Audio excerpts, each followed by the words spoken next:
You're listening to India Bio Speaks, your one-stop resource for science, news and careers. Dear listeners, in this special episode addressing mental health in academia, India Bio Speaks revisits excerpts from a discussion that happened on October 9th, 2020. This discussion addressed issues around mental health, particularly those that are relevant to early and mid-career faculty, featuring Sandhya Visweswariah, Maitrayee DasGupta, Hansika Kapoor, and Imroze Khan as panellists. This discussion was moderated by Karishma Kaushik and Mayuri Rege. Enjoy listening.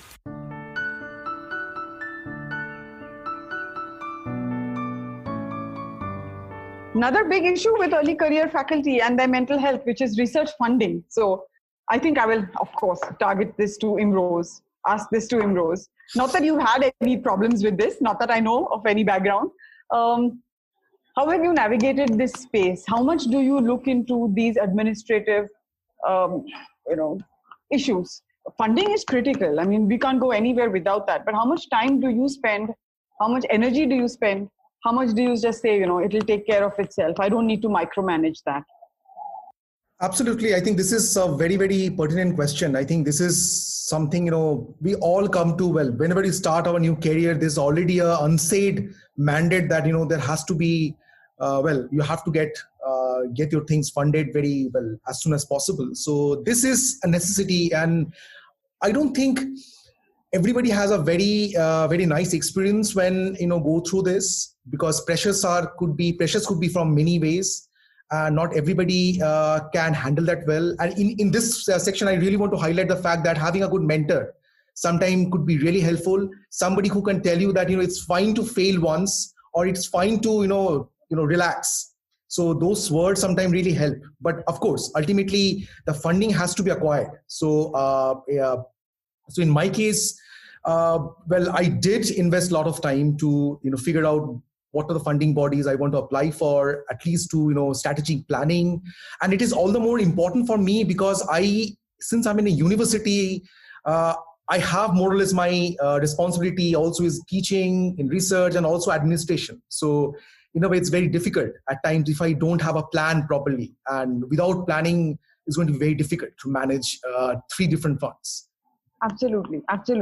Maitrayee, you were also at a university, right? You said when you started out, you mentioned a very nice remark saying poverty brought us together.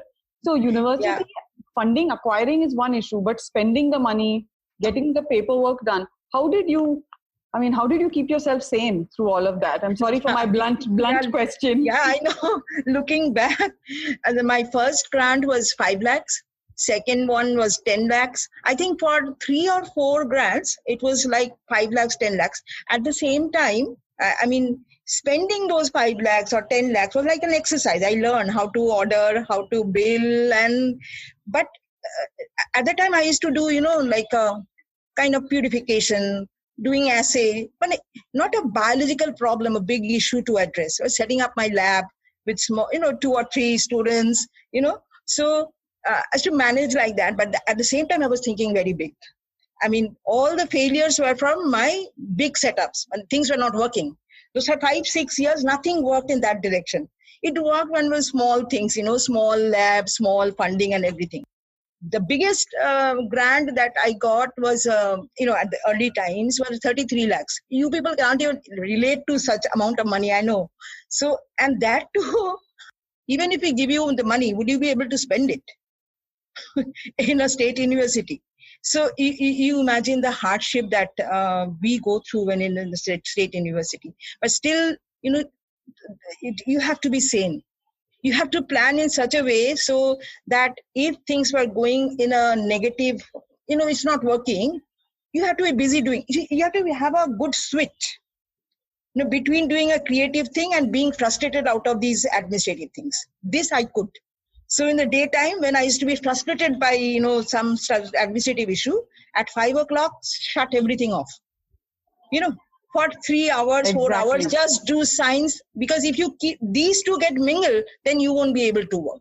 You have to have a very strong switch between these two things. Absolutely. Professor Maitrayee, we identify with a lot of the points you mentioned. Thank you. And it was drive. I think running around to get things done with Eppendorf's and Oh my God, yeah. Sheer drive and passion. Absolutely. Absolutely. But now I have money, but earlier it was tough. I mean, that's what I'm saying. We are talking about young people, right? Yes, so absolutely. We are not alone.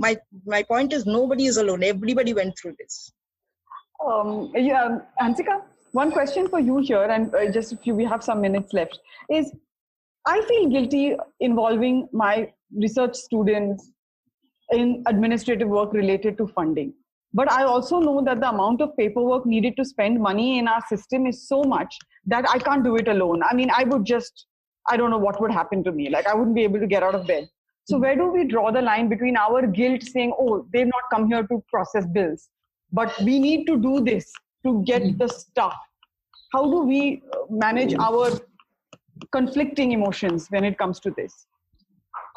Thanks, Karishma. I think it's really important to remember that whatever legwork is required after PIs who are fortunate enough to get funding, and if whatever legwork is required is going to be shared amongst the lab mates, because that is in a way training for them as well. That hey, when you grow up and become a scientist yourself, you're going to have to do all of this mundane, boring work as well, or delegate it to your team at that point in time. So I don't think there's necessarily a large amount of guilt associated with it, as long as you don't brush off all of it, where, the PI is still responsible for macro level invoicing or bills and things like that.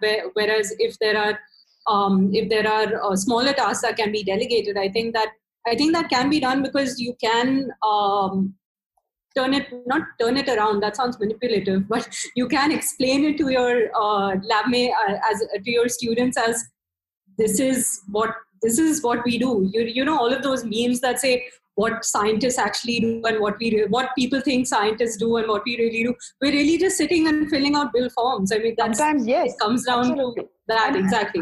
And in a way, we are doing a disservice if we don't expose them completely to it. You know, they're going to turn around and say, hey, I never knew we had to do all of this. Mm-hmm. And at the same time, damaging my mental health, because I feel I'm only doing all of this. So there is we have to share it, like you said. That we need the resources, we have to share it. Absolutely. Thank you. I needed that.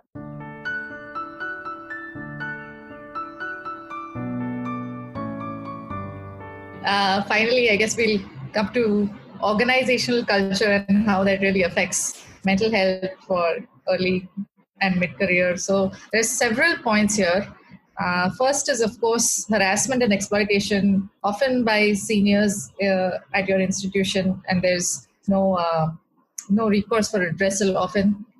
Or if you manage to succeed and overcome all these hurdles, there might be a unhealthy competition, a peer pressure, or somewhat of a hostility, depending on where you are. How do you deal with that? And the hierarchy or the bureaucracy, which goes hand in hand with Indian academia, I think. You know, you would like mutual respect with your senior colleagues. You want to contribute. You want to have some impact in what you have and say, and often that may not happen. So let's start with Hansika, Imroze, Sandhya, and Maitrayee. Okay. Thank you, Mayuri. I think organizational culture, yes, in Indian academic institutes, as in any other institutes, is so important to the productivity and the job satisfaction that an individual experiences. And not that I have been at the receiving end of most of these things. I mean, administratively, yes, of course, there are hurdles that all of us have to jump over as students, as postdocs, as PIs as well. But I think it's very important to understand the variables in this entire equation that you can control and the ones that you can't. And there's very little that you can do, in a sense, to change these systemic injustices, inequalities. And I know that I sound like I've given up like hoping for change in Indian academia. I have not. But I think it's important to know the difference between what you can and cannot control. And if the water is going above your head, please seek professional help. There is no shame. There is nothing wrong with trying to seek mental health resources. I know that in institutions should have counseling cells and counseling centers. I also know that given the basically size of the student population in these institutions, it's difficult to sometimes even get an appointment at those places. But seek help outwards. Seek help from people like me who have 1 foot in academia and 1 foot in practice. So I can relate to practitioners like me can relate to things that you're going through and then help derive solutions and things like that. But I think it's also really, really important to kind of try to control yourself from not getting sucked into bad academic culture, because that's what repeats over a period of time. So if you've had a mentor who hasn't been very kind to you and has been texting at all odd hours and is very, very demanding, it's this, to be very, very harsh, it is a circle of violence in a sense where you turn out to be that mentor as well and you don't learn otherwise. And I think that it's important to be aware of the fact that that can happen, and it's up to us to not let that happen. Yeah, don't let that overtake your life. Yeah. Imroze? Do you have anything? Yes, I will try to pick up this, the first thing about the harassment and exploitation. This is something, I believe this is a raging issue. So I think this is an issue which is... this is one of the top complaints that we have got. And which doesn't come out. So Yes. until recently, these are the things that people often, they never talked about. But I believe this is really important, to talk about these implications, at least aside the causes and consequences of harassment and exploitation, even within a lab. I think this also becomes a part of the responsibility for a PI to kind of point out this importance. And and this harassment exploitation could be of different kinds. It could be gender, it could be caste, it could be class, everything. And it's really important. I think this can be a part of the initial orientation when some students join a group or a lab. And I'm just talking about the group as such, but this can be well practiced also in the institutional policy could be more accommodative like this. And of course, the second point is also very important about unhealthy competition. Again, it is where we should, I think, get some sort of mentorship because this is where sometimes the system tries to push us to, towards getting into this unhealthy competition of grants, papers and all. But and I believe this is a very difficult topic to discuss. And I think this is something I would really want to hear from Maitrayee and Sandhya about their role, maybe the possible solution that they might have. Yeah, with that, let's segue to Sandhya. What do I say? If a large number of young people feel this way, the fault lies completely with us. We have built a culture which, puts young people at competition with each other rather than being able to work with each other. We provide huge administrative hurdles which they need to overcome. And, let me tell you that even after all this time, I am as frustrated by bureaucracy and administrative procedures in my institute as I was perhaps 20 odd years ago. And maybe a little bit more so now because I realize that nothing has changed. And, it's been 2 decades and, we're still doing things the way we did them years ago. So I feel very deeply for young people who have to navigate these very difficult administrative procedures. But, again, I come back to this problem and issue of talk to someone. Talk to a person who may be able to help you with navigating these administrative loopholes. There may be a quick way of, managing to send a paper through or an order through which you don't know of. Talk to people. I think what tends to happen is that if you suddenly feel that you're going to solve all your problems and that's going to get you ahead, you are going to get stressed. You are going to feel that you're not able to cope.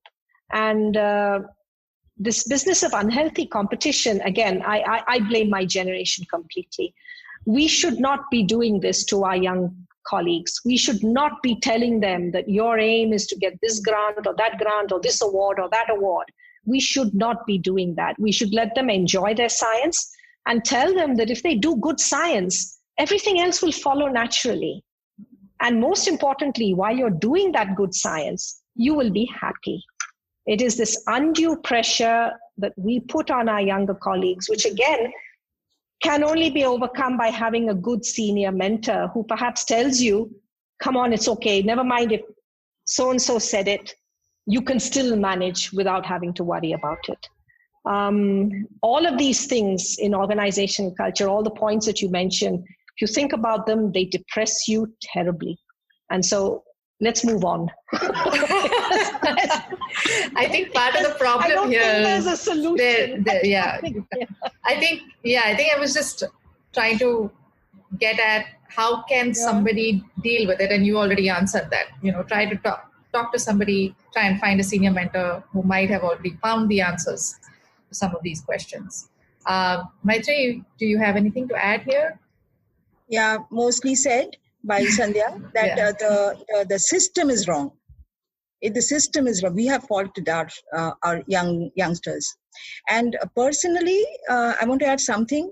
I had a chat with Imroze also a few days back. I am against competition. I don't like this word competition. I hate competition. I like cooperation. So I promote that. The first day when two of my students joined in the lab, I found that they were competing with each other. I heard people saying that competition is good, then you want to, excel, be better than the other. But I have completely removed this word competition from my lab. I have successfully been able to do it. Just cooperate and do it. Everybody depends on the other. So you have the same problem. The same set of clones as being raised by another person, the other person. Talk to them. Always I make groups. So for the problem, I make 2 or 3 students together. Solve this. Come. Instead of giving one student, give it to 2, 3 students. And they make subcommittees and they discuss and they come up with good things, and it works. So that inculcates cooperation also. So I always tell them, don't compete. Who are you competing with? Anyway, you're not going to get Nobel Prize, right? Nothing will happen to you. So let's enjoy doing science. So listeners, we hope that you enjoyed listening to part 3 of this conversation. Please do tune in to part 4, the final part of this conversation, which addresses the different barriers to getting help in addressing mental health issues in academia. Please also check out several curated resources on mental health on the India Bioscience website. You will find a link to these on the description section of this podcast. Stay safe, stay informed, and stay healthy. See you soon. If you're passionate about scientific research, communication, outreach, and science education as we are, please connect and engage with us, and here are some ways that you can do so. Visit our website at www.indiabioscience.org. Subscribe to our newsletters. Write for us and join our online discussion forum at discuss.indiabioscience.org. Advertise jobs, grants and events in the life sciences on our website. And feel free to contact us anytime at hello@indiabioscience.org. Until next time, enjoy your science and stay engaged to enable change.